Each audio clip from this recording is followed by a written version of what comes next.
Our school is in San Isidro, Tenerife, Spain. Hi, I'm Cerezade. Here you can see our activity for Erasmus project. Hope you enjoy!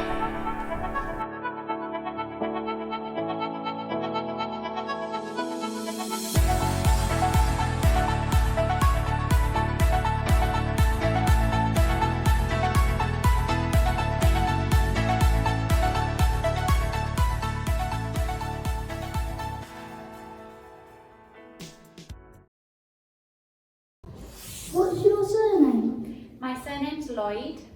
Could you spell it, please? Of course, so it's spelled L-L-O-Y-D. What country do you come from? I was actually born here in Tenerife, but my parents are originally from the United Kingdom, so we actually went back to live there when I was young, so we're from Scotland. What town or village have you lived? When I was young and we lived in Scotland, I lived in a place called Octorauder. What is your surname? My surname is Dye, D-Y-E. Where do you come from? Interesting. I come from Venezuela actually, but my husband is from the US, and he immigrated with his family to Latin America when he was 8 months old. What did your parents do? My mum didn't work, she was always a family mum, so she just looked after us kids. But my dad actually worked in, because where we lived, it was very well known for the golf, and people came there from lots of different places to play golf. So he worked in one of the big tourism places there. It was like a big hotel, it was called Gleneagles, and he worked actually on site as a sales rep. And what about you?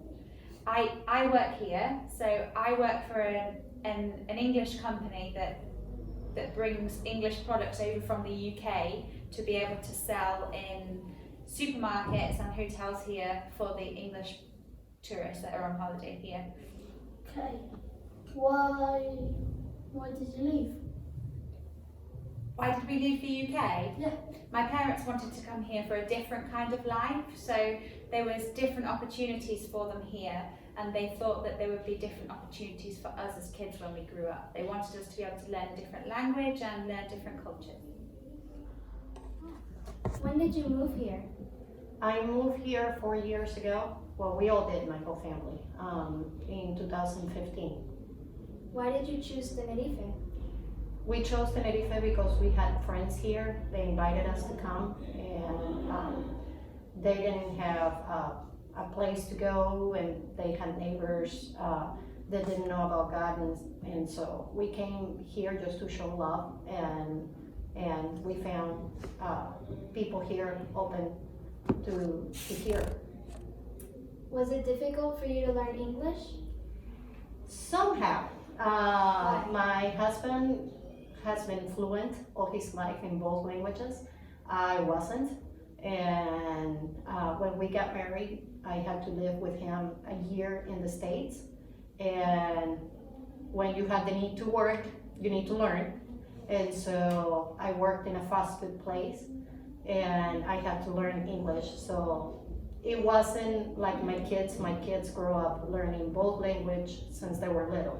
I had to learn older than they. Could you tell me a little bit about your country? Yeah, so Scotland's, it's a really rich cultural country, and it still holds some of its old traditions.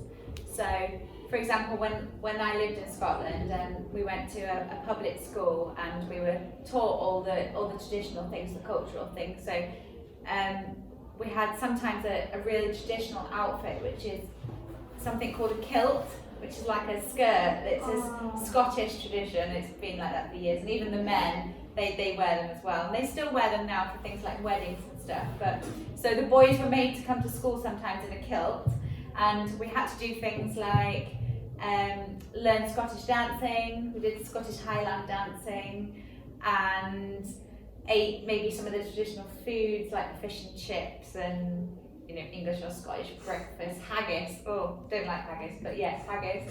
And Also, we had to learn how to play the bagpipes at one point. So yeah, all these kind of things are all part of the culture, the everyday life there, that they still try to keep on to these things. What else can I tell you about Scotland? So we've still got the currency there. We still use sterling, so it's pounds that we use. And people, obviously day to day, we just dress pretty normally, but they do try to hold on to some of their traditions. Like here, you know, the culture's really important for them. Yeah, I understand you. Yeah.